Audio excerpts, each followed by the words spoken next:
അമ്പോ ഭയങ്കര ഹൈപ്പാണല്ലോ ജോത്സിനൊക്കെ. Thank you. ജോത്സിന് ചോദ്യം ചോദിക്കാൻ തന്നെയാണോ വന്നത്? ഇരിക്കാൻ രണ്ടിനും hello sir. Hello hello hello. എനിക്ക് ചോദിക്കാൻ ചോദ്യം തന്നെ, എനിക്കിത് ശരിയാണോ തെറ്റാണോ അറിയില്ല, അങ്ങനെ ചോദിക്കണം. ഇപ്പൊ സാറ് ഇതിൽ പറയുന്നത് ഗ്രാമീണ പെൺകുട്ടി ഗ്രാമീണ പെൺകുട്ടി. ഈ ഗ്രാമീണ പെൺകുട്ടി നഗരത്തിലെ പെൺകുട്ടി തമ്മിൽ ഭയങ്കര വ്യത്യാസപ്പെട്ടാണ് ഇപ്പൊ പറയുന്നത്. ഈ ഗ്രാമത്തിലെ പെൺകുട്ടിയുടെ പേര് ലിൻഡ എന്നല്ലേ? ലിൻഡ. ഇപ്പൊ ഈ സിനിമാക്കാർ തന്നെ ഇങ്ങനെ ഗ്രാമത്തിലെ പെൺകുട്ടിയെന്നും നഗരത്തിലെ പെൺകുട്ടിയെന്നും പറഞ്ഞാൽ വ്യത്യസ്ത കാണിക്കേണ്ട ആവശ്യമുണ്ടോ? നമ്മളൊക്കെ ഇങ്ങനെ ഉയർത്തിക്കൊണ്ട് വരേണ്ട പെൺകുട്ടികളാണ്.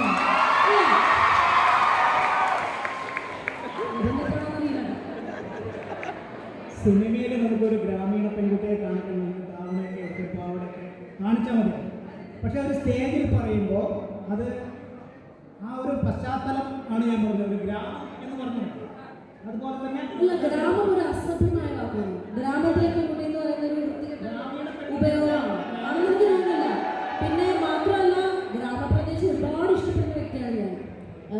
ഇടയ്ക്ക് എൻ്റെ അമ്മയുടെ വീട് പാലക്കാടാണ്. അപ്പോൾ കൊച്ചിയിൽ ജനിച്ച് വളർന്ന ആളായതുകൊണ്ട് എല്ലാ വർഷവും ഒരു പ്രാവശ്യമെങ്കിലും ഒരു മാസം സ്പെൻഡ് ചെയ്യാനായിട്ട് പാലക്കാട് ഞാൻ പോകും.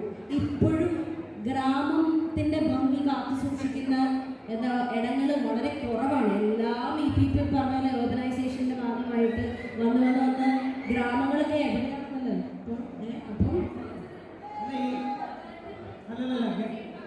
സിനിമാക്കാരെന്ന് പറഞ്ഞ് പ്രത്യേകിച്ച് ഇങ്ങനെ ഗ്രാമവും നഗരവും യാഥാർത്ഥ്യമാണ്. ഗ്രാമവും നഗരവും യാഥാർത്ഥ്യം. അപ്പോൾ അവിടെ ജീവിക്കുന്ന ഒരു പെൺകുട്ടിനെയാണ് ഉദ്ദേശിച്ചത്. അതൊരു നെഗറ്റീവായിട്ടായിട്ട് ഈ സിനിമ ഷൂട്ട് ചെയ്തത് ആലക്കോട് എന്ന് പറഞ്ഞൊരു സ്ഥലത്താണ്. ആലക്കോട് എന്ന് പറയുന്നത് ആദ്യമായിട്ടാണ് അവിടെ ഷൂട്ടിംഗ് നടക്കുന്നത്.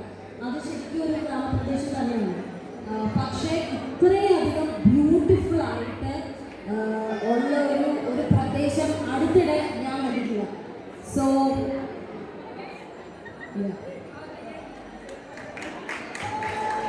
Thank you so much.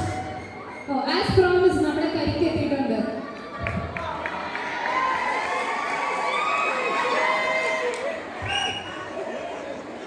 So do we have any more questions from the students?